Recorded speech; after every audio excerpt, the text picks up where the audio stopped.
Welcome to A Fork in Time, the alternate history podcast.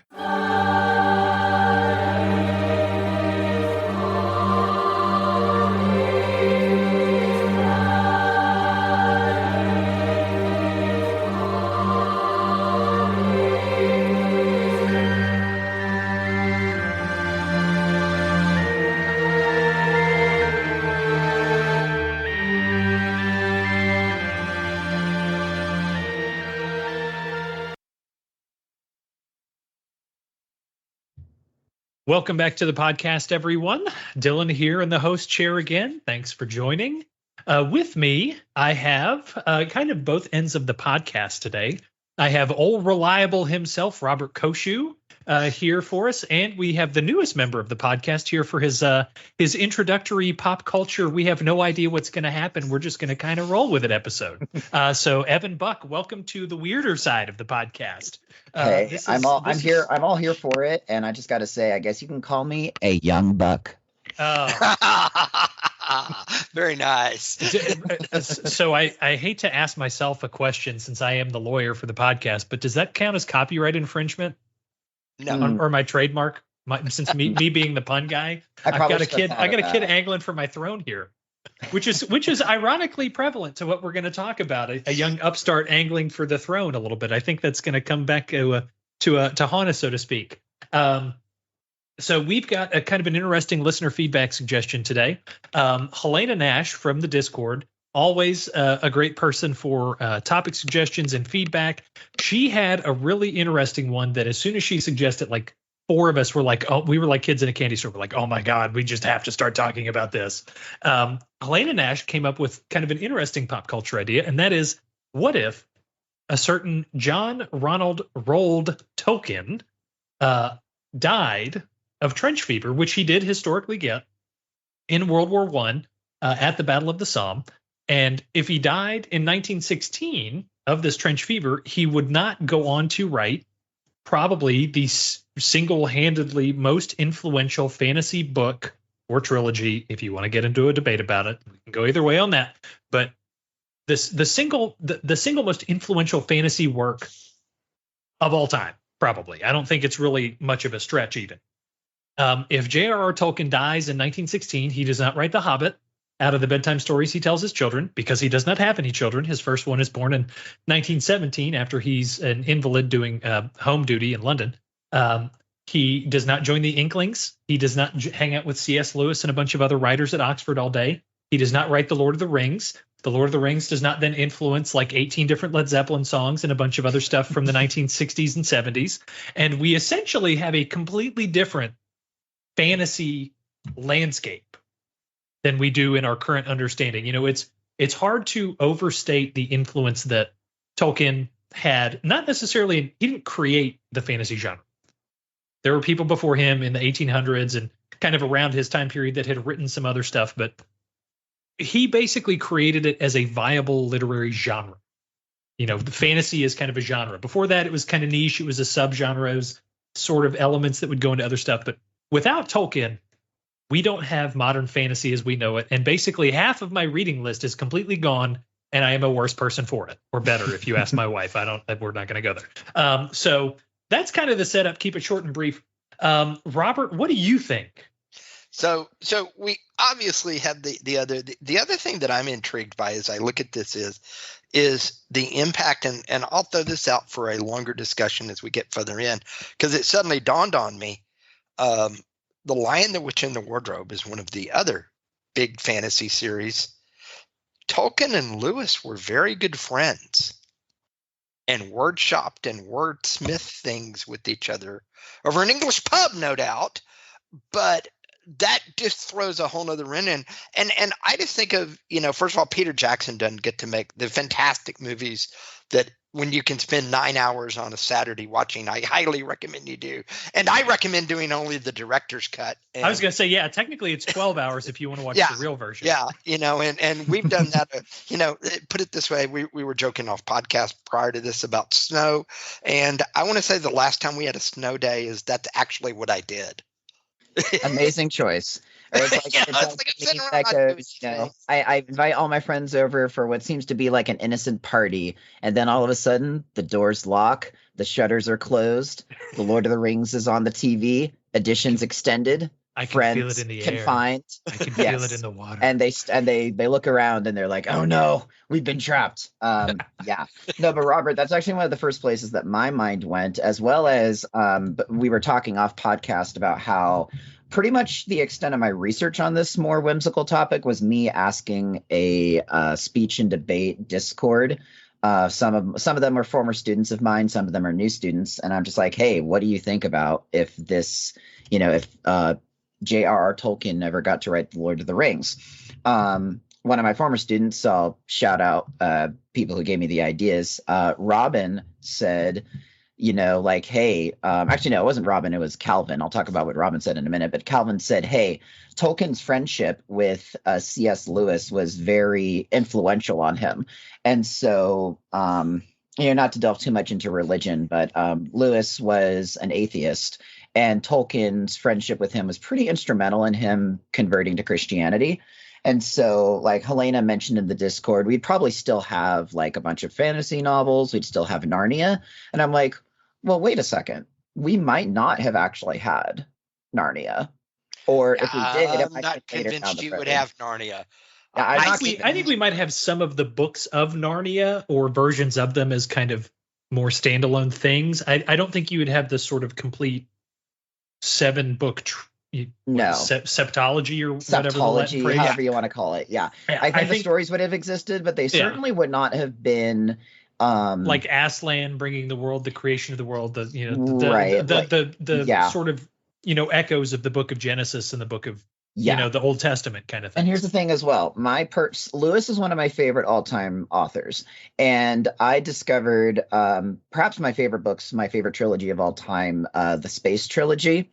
If you guys have never heard of it or ever read it, it's incredible. I would recommend to everybody to read it, even if you're not religious or whatever. They're just great stories. They're basically Christian science fiction novels. So they basically take like big points of, the Bible and put them into science fiction form, which I think is a fascinating project in and of itself.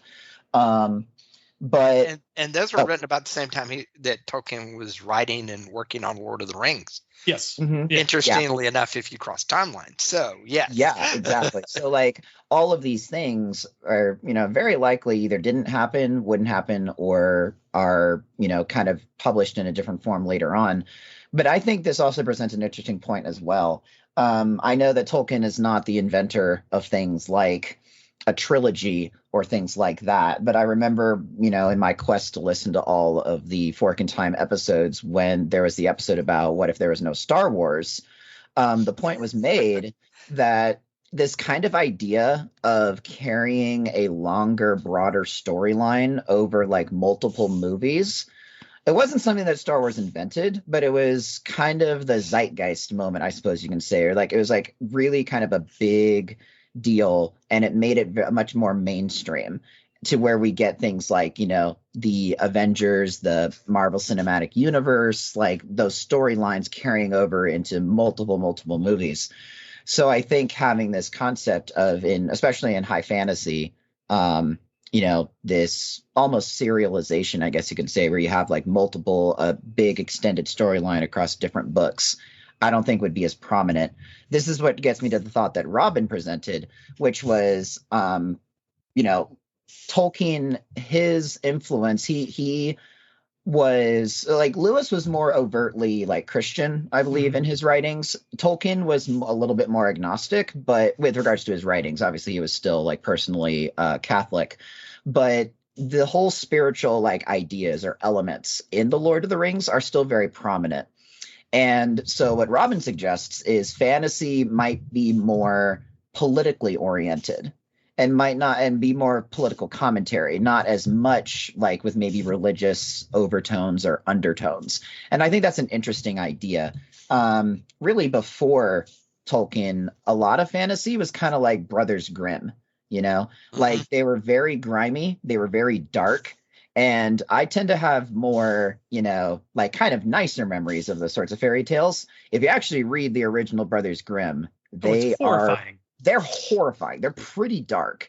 And so I think there would be a lot to say for without the influence of Tolkien, fantasy would probably be darker and would probably be more like political or like anthropological commentary, I guess you can say, on the state of human affairs. It gets stuck in the Conan the Barbarian type stuff. Exactly what I was thinking.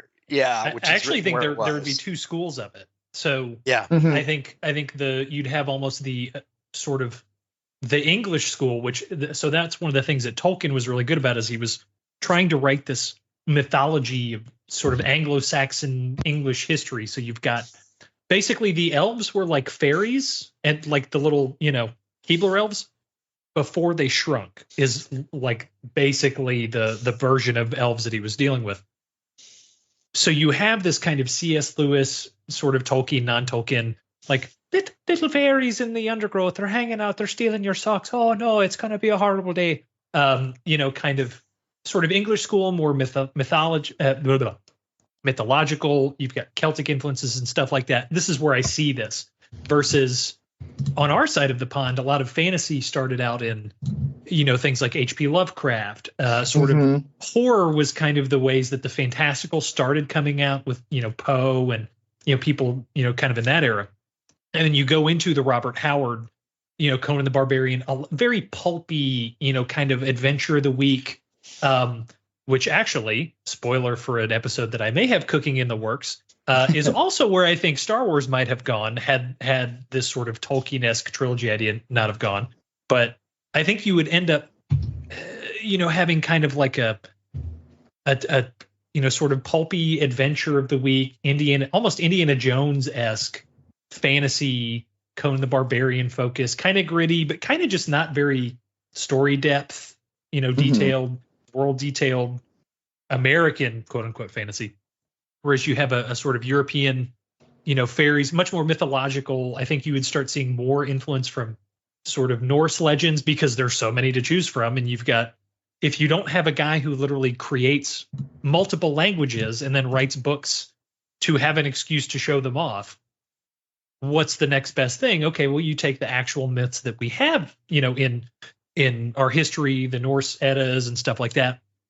And I think you would have more of a mythological, almost what we're more familiar with today, like the orcs, the dwarves, the goblins, blah, blah, blah. That's all in European, but it's much more kind of mythological, religious, like Evan talked about. So I think you'd very much kind of a juxtaposition across the pond. Well, and it segregates out into various mythologies versus coming together into one cohesive piece. And I think that's where the Tolkien brilliance is he took all these different pieces and he merged them into one story versus what you would see from the pond. I think you'd have stories about the orcs and stories about the elves and the dwarves, but you wouldn't merge them into one storyline, which is what Tolkien did. But then he did world building on a scale that no one had really done before. Almost, I would dare say you had to go back all the way to Chaucer with the King Arthur myths to get to that level of world building with it. And if you get to that, how do you can't really get to our modern day fantasy, sci-fi, anything else where someone does the world building that he does. Yeah. In the Lord of the Rings. Yeah, my friend Robin also mentioned that I've never seen Dune, but apparently Dune was developed as kind of a high science fiction response to Lord of the Rings. So if we had no Lord of the Rings to do this, then the trilogy Star Wars, which ended up becoming the two trilogies, and then Dune as a result also probably wouldn't have happened the way that it did. Mila, I'm not sure, probably butchered your name both ways, I'm sorry. But she also had some interesting thoughts as well. She said Tolkien has a theme of this strong camaraderie between the hobbits, which is something he probably got from his time in the trenches. And so it's here the fork in time is going to Isengard, it's we have this idea of, this fantasy trope of this group of, very, enterprising, heroic characters who on their own are probably, not worth much or can't really do much on their own. But then together it's like the superpower of teamwork, like it's a trope you see in like anime a lot, to the point where it almost kind of is becoming, really oversaturated and a little bit trite. But the way Tolkien did it is it's like, okay, you have these very unassuming characters, you have these very whimsical, peace-loving hobbits who would never, on their own go on this massive, treacherous journey straight into the pit of hell, all while carrying massive cast iron pots in your backpack. I just got to put in a good word for Chad, Sam Gamgee there. But anyway, I think that's a really interesting idea of how, like, men in war or these fictional characters have a very strong bond with each other because they've gone through these horrific things, all these hardships that they've gone through together. So would this theme of fraternity, this theme of brotherhood really be something, or camaraderie? I don't think that would be as idealized in a world without Tolkien. Yeah, you have some of it in sort of some of the Icelandic sagas and some of the Norse stories, like Beowulf. You've got this, you've got Beowulf, who's, big brawny hero man, but he's got this band of adventurers with him. But yeah, I think the fact that all of them would be properly characterized, I think, is the big thing that Tolkien did, and also characterized in an authentic way. In some of the stories up till then, and even in the 50s and 60s, even after he had published, a lot of the heroes were this kind of one-dimensional archetype, like take the stereotypical like paladin knight character from video games. He's Mr. Good Guy. He's got a 48-inch barrel chest, armor, and a shield, and he saves the day. That is his personality. If you stray beyond the boundaries, he will malfunction. Whereas, Tolkien, Frodo ends 3 books by not doing the one thing that he's been trying to do for like 1,200 pages. And you've got to have a random side character, MacGuffin, Deus Ex Machina, his way into saving the day. And every character is like that for the most part. Aragorn is a flawed. He's a guy who is basically perfect, except he's like terrified to do the one job that he's actually supposed to be doing. So a team that's actually characterized and actually has character, is not just sort of one dimensional. I'm this archetype. I am this archetype. I am nefarious, generic bad guy number 4. That depth of characterization, I think, is what is another thing that Tolkien, I think, really brings to the fore. And I think that's one of the biggest influences in terms of later fantasy, is this characterization, both of characters and of the world. We can't ignore the world building, that I think would be either missing or would have to be picked up by somebody else in this sort of alternate timeline.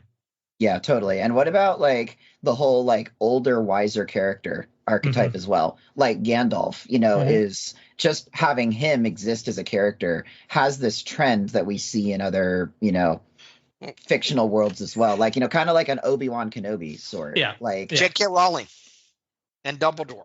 Yeah, exactly. Ursula Le Guin, Yes. Earthsea, which is probably originally I was thinking that Earthsea was going to be the series that sort of carried the standard without Lord of the Rings, but then apparently Le Guin's whole genesis for that series was, well, how did not Dumbledore, wrong series. How did Gandalf get to be Gandalf? Like at one point, young spry Gandalf was a thing.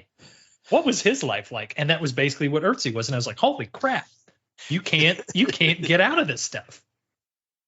Yeah, his influence, to the point that even, and I'm looking at Dungeons and Dragons, and huge influence to the point that several of the character types and things got changed because Gary Gygax, who invented more or less Dungeons and Dragons, he was avoiding lawsuits from the Tolkien estate. So because it was so running together, and so. Yeah.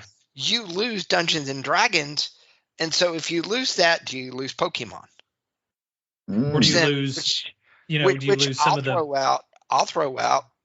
So the killer app for augmented reality was Pokemon Go. Pokemon Go. Yeah, it was the thing that set up augmented reality to be a thing. And if you lose Dungeons and Dragons, do you lose Pokemon? Do you lose Pokemon Go? Do you then you lose the killer app that gets augmented reality really to the forefront in the public world? I mean, this is one of those, the butterfly effects from Tolkien's loss are unfathomable. Yeah, almost. I would argue that, and a personal sort of arena is video games would be completely different. Yes, 100% different, because you don't have, for one thing, the Dungeons and Dragons influence, because that alone looks very different.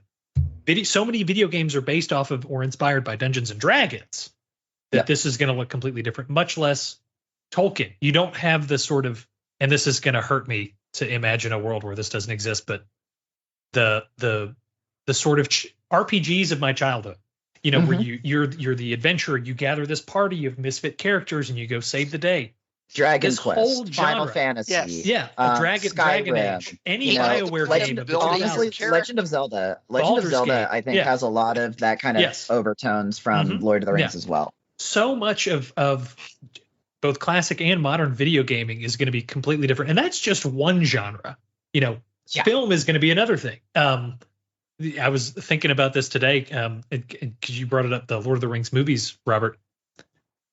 The idea of, and I don't know that this would be such a bad thing in hindsight, but for the purposes of this conversation, it would be the idea of, the Peter Jackson movies were some of the first movies that convincingly used CG to depict monsters and these fantastical creatures. So without these movies that set the standard for, CG and, both practical effects and CG for the time in the 2000s, what does modern cinema, not from a, plot-based perspective, but from a technical perspective look like? Do we have any of the supposed, I still don't believe they're actually all going to happen, 9 movies of James Cameron's Avatar series? Do we have, Harry Potter? That doesn't become a movie franchise, assuming it even gets written. All of, modern cinema looks different if we don't have Tolkien. We're still stuck in Gone with the Wind and maybe The Wizard of Oz. Well, and so The Wizard of Oz, I think, is one of the interesting ones. Is this kind of example of, okay, what does fantasy kind of look like without Tolkien? Is The Wizard of Oz is kind of this American school of fantasy. Like kind of what I said towards the beginning of the episode. Fantasy might have, one school of fantasy, if we put it that way, kind of become more evolved to be more focused on political commentary or commentary on the state of affairs of what's going on. And Wizard of Oz is most people heavily hypothesize. You look at all the symbolism behind it, like each of the characters is supposed to represent like a certain political strain of thought or movement, or, like the Pink Floyd album. Or exactly. Yeah. Like would it become much more, one-dimensional character writing meant to represent, a person or a school of thought or political, identity of some sort. And so then thus be more of the times as opposed to, Tolkien style of writing, which is timeless. Yeah. So. Yeah. And I wonder if that would be, one of the things that, to take kind of a detour into music, that's one of the things that American and sort of European and particularly British music have done historically for, 150, 200 years, like rock and roll music and blues and country music. You have the American version, the British version bounces back. That influences the American version, which influences the British version. I wonder if you would see some of that eventually kind of synthesize into, a 30 or 40 years late Tolkien-esque version of what fantasy would be, but you'd have to have these sort of multiple rounds of bouncing back and forth of, C.S. Lewis happens to read a little bit more Robert Jordan, maybe. And not Robert Jordan, Howard Jordan. Howard Jordan, yeah. Yeah, Howard Jordan, yeah. And they bounce that back and forth, and then somebody picks up and they're like, oh, or even the impact of the wars. Like, what would and this is a complete wander we don't even have to go down, but just to throw it out there, what would post-war Soviet fantasy look like? If you have a Western versus an Eastern fantasy, just things like that. That's such an interesting concept to sort of dovetail all of this off of. Sorry, soapbox over. That was just me thinking out loud. No. That's actually that's a fascinating thought. I kind of want to chew on that a little bit. Well, I do. I mean, well, okay. Here's actually something to think about, because when you're talking about this whole, with the music trends, right? So we think about like Lord of the Rings predates, like this kind of goes back to also like, the Beatles episode or whatever, like what if the Beatles never happened, but it's like this whole concept of like the British invasion sort of thing. Yeah. Like, I think what we've already established of, okay, fantasy would probably be much more niche, much more subgenre. And then we also have these two different like kind of schools of fantasy. I think this whole concept of like, this British invasion cultural exchange is probably not as prevalent, like just to begin with.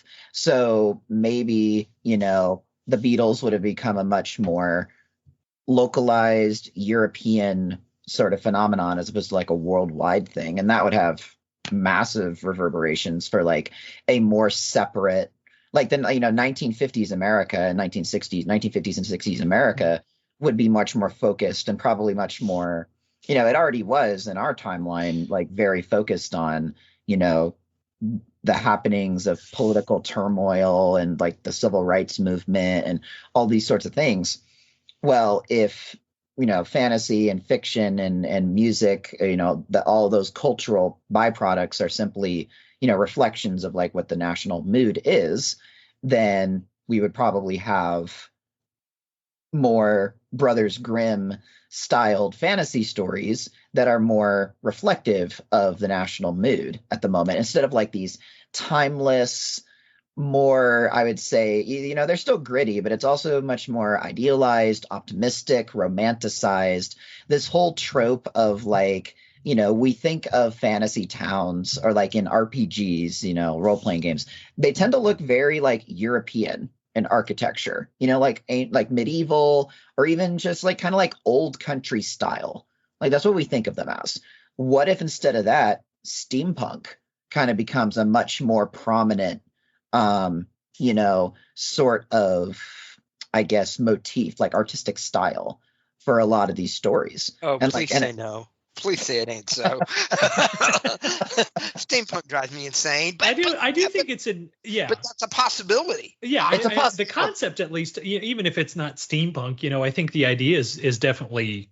I think it would certainly happen to some extent. Like, for example, in a non-Tolkien European fantasy, I think you would see much more, sort of looking back to the sort of Wagnerian operas and like the Nibelungenlied and the Ring Cycle and all this stuff. And then, if they start looking at that, some of the Norse sagas, if you actually read some of those myths, they're kind of dark, like they're kind of horrific. Well, if you have a European school that's looking at people like, across the pond, like Lovecraft, Howard to a certain extent, and they're looking in their own backyard, do you start seeing an earlier version of what Sapkowski does with The Witcher, where it's this like harsh, dark, Eastern European, just weird moose monsters and witches everywhere, that kind of stuff. So there is this idea of call and response, I think, especially because American and English and Commonwealth in general culture is so it's so echoing off of each other through the years. I think it's something we can't necessarily discount. And not that it wasn't or hasn't been, but does the American Western stay more prominent? I think so. As the sci-fi / fantasy realm grew movies in theaters, it pushes the Western down and out. So now you've got that sticking around because that's the American myth. Mm-hmm. Yep. Yeah, I think 100%. Or maybe that's how the sort of the quote unquote European school of fantasy comes in, is you have, even if you stretch Westerns by 5 years, that's a lot of Westerns. Like that was going to get burned out no matter what. Because even by the time Clint Eastwood makes his Westerns, they're basically done. Like nobody, if you look at Clint Eastwood's Westerns, a random guy from California with an Italian director filming in Spain, if you watch the movie, nobody's actually speaking English except Clint Eastwood. you can't get much more washed out in terms of Westerns than that. So just an extra 5 years of Westerns. I mean, the American, cultural consuming public is going to be looking for something. So I think that's an interesting, is that how fantasy in sort of the more British C.S. Lewis Tolkien-esque, sort of vein, is that how it gets back into the American zeitgeist? I like that. That's kind of interesting. I like that. That is actually a fascinating way of doing that. And maybe Lewis would have been more prominent in that role, because although Tolkien was very influential, of course, on him, in like his way that he evaluated and built his worlds and everything, I still think he was, a brilliant enough scholar and storyteller in his own right that even without, Tolkien's friendship, 100%. I think there would have been something. I think Lewis still would have actually been pretty prominent and had his own stories. It's just I think they would have had a much different take on them, probably a lot less religious, I would imagine. Yeah. And does C.S. Lewis, how much quicker do the Chronicles of Narnia move up if Tolkien never had the Lord of the Rings, or do they even get written at this point? Yeah, and I mean, in terms of the real life publication timeline, they both are written and sort of finalized pre-publication around the same time. You're talking sort of mid to late 40s to early 50s. Lord of the Rings, I think, is published in 55 or 54, and the C.S. Lewis finishes writing the last of the Narnia books kind of in the early 50s. Don't ask me when they all got published, but I know at least the rough timeline is kind of there. So I do wonder if, and some of this is, with Lewis having a different version of this Narnia, does it get published in the same way? But I think you would probably start seeing some of his works in the early 50s, because the Inklings, this group that they were in this Oxford pub, which incidentally was colloquially known as the Bird and Baby, which I'm totally stealing if we ever open a bar, ladies and gentlemen. There were other people in this group, but Tolkien and C.S. Lewis are just the super most famous ones. So I think he would have, within a couple of years, give or take, I think he would have published something along that line. It's just a question of, is it the Narnia that we know and love today? Yeah. And what's actually interesting, what I'm looking, if I'm looking at the right websites here, so Lord of the Rings was written between 37 and 49. It was published, first published in 1954 through 55. And if I'm looking at the dates right, Chronicles of Narnia actually predates it. The Lion, the Witch, and the Wardrobe was published in 1950. Yeah. So I actually didn't know that. That's a cool little bit of trivia that I didn't know. So we would still have it. It would still be there. Yeah. It just might kind of take a different. It would take a different tack, I think. I definitely think it's got a different tack and different approach. Yeah. Yeah. So I guess that kind of begs the question, and I'm glad we didn't get to it straight away, because I wanted to kind of save it. This begs the question: if you don't have Tolkien, and you have a completely different sort of fantasy landscape, but I think we all kind of agree that at some point, whether it's in the 60s or the 70s or even the 80s, we kind of end up amalgamating into at least a version of what we would recognize as this kind of Tolkienian sort of epic high fantasy stuff. So that then begs the question: who would it be?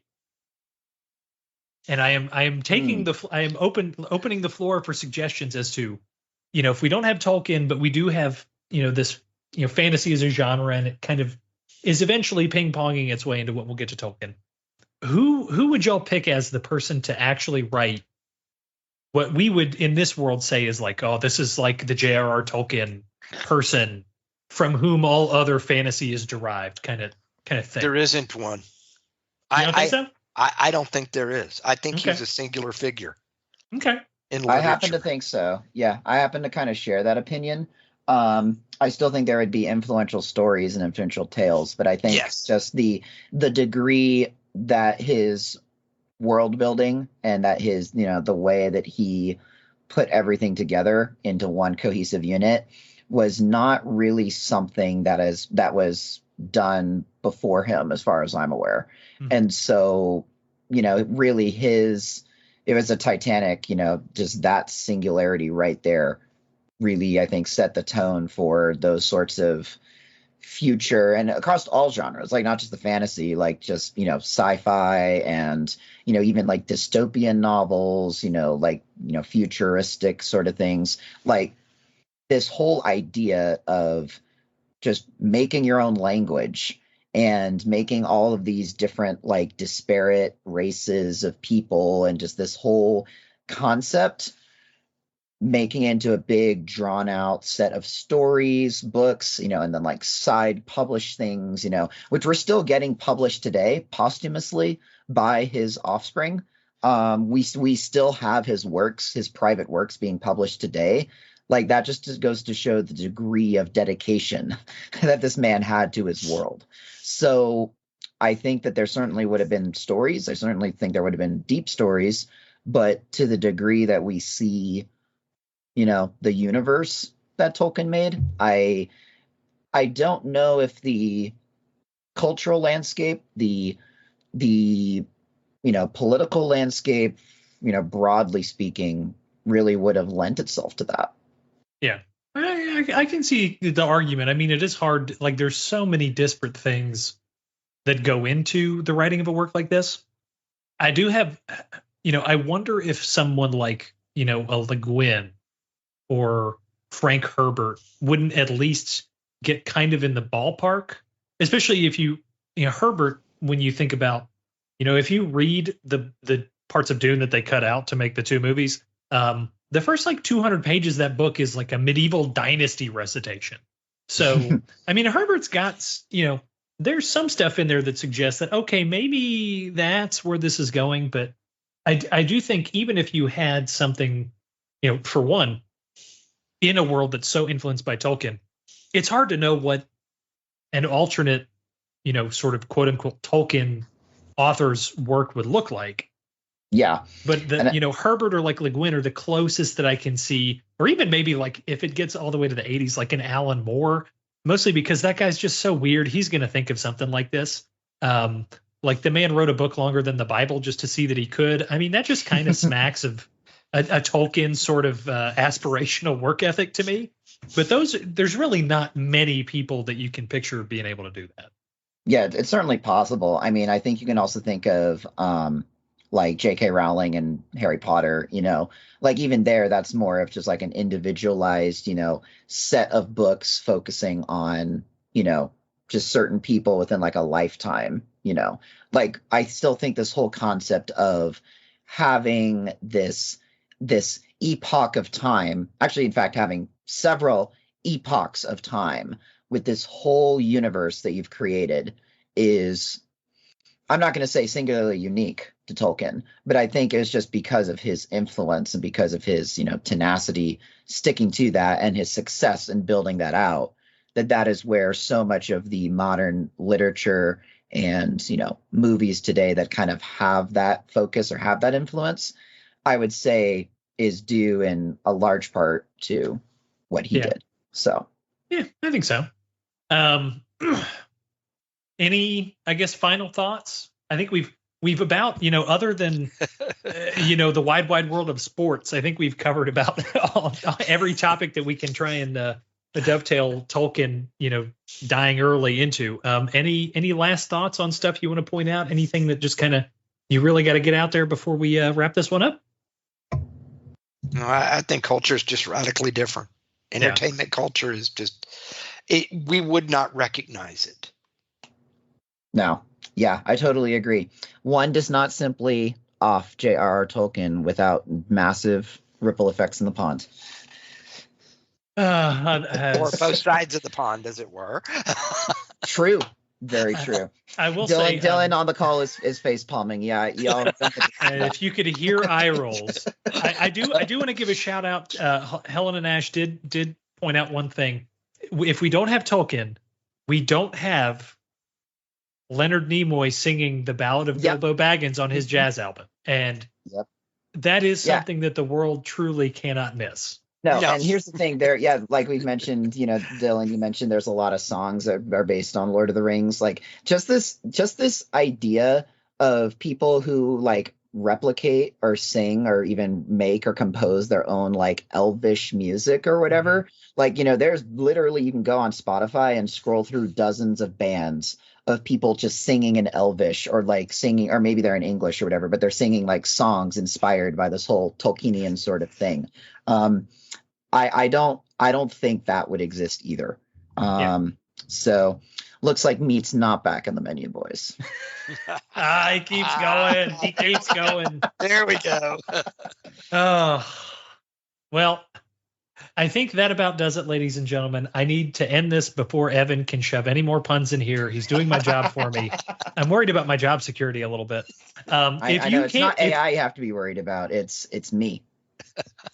Yeah, if it was me, I would have made a joke about it being non-I instead of AI, but I don't want to. I don't want to throw that at you. So, listeners, I guess thank you for taking this little adventure with us. If you have any thoughts about, other things we didn't cover about what might look different, if you think of an author that would maybe pick up the mantle in a non-Tolkienian world, let us know. I'm always looking to fill out my reading list. So, throw it in the Discord. Go check it out. We usually try to have a lot of discussions there. Feel free to suggest topics. This was a listener topic. We've done quite a few in the past. We've always got kind of a list going. So feel free to check us out there. Say hi. See who else you can find that's interested in this wonderful, wonderful world of alternate history. And until next time, from Evan, Robert, and myself, I hope that everyone has a wonderful evening. We're recording this right before the holidays. Good set of holidays. And if you meet a fork in time, what should we do with it? Take it. Always take it. All right. Have a good one, everybody. See ya.